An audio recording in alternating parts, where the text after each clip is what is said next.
Hair હાઇગ્રોમીટર. Hair હાઇગ્રોમીટરની રચના. Hair હાઇગ્રોમીટરના નીચેના ભાગો હોય છે.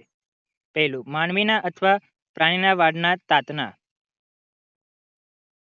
ફ્રેમ જેવા વાળ ખેંચીને બાંધવામાં આવે છે. લેવલ મિકેનિઝમ જે વાળ સાથે જોડાયેલ હોય છે.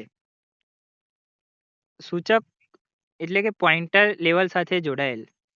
સ્કેલમાં જેમાં પર્સન્ટેજ RH એટલે કે રિલેટિવ હ્યુમિડિટીની કેલિબ્રેશન થાય છે. મુખ્ય મુદ્દો, વાળ બ્રેચ પ્રમાણે પોતાના લંબાઈમાં ફેરફાર કરે છે. તમે આકૃતિમાં જોઈ શકો છો કે તેની રચના કેવી હોય છે. હેર હાઇગ્રોમીટરની કાર્યપ્રણાલી. હેર હાઇગ્રોમીટર વાળના હાઇગ્રોસ્કોપિક ગુણધર્મ પર કામ કરે છે. ભેજ વધે ત્યારે વાળ ભેજ શોષી લે છે. તેનાથી વાળની લંબાઈ વધે છે. ભેજ ઓછું થાય ત્યારે વાળ ભેજ ગુમાવે છે.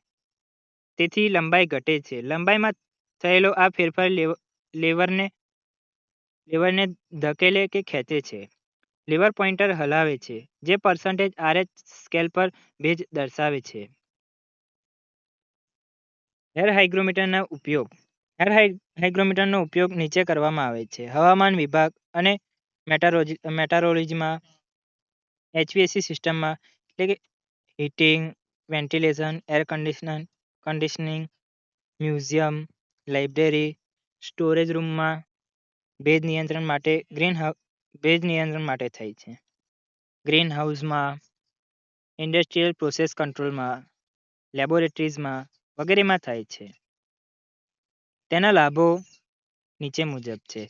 સરળ રચના, સસ્તું અને સરળ ઉપયોગ, વીજળીની જરૂર નથી, ઝડપી પ્રતિસાદ, સામાન્ય ભેજમાં ઓછો સુધી સારો એક્યુરેસી આપે છે.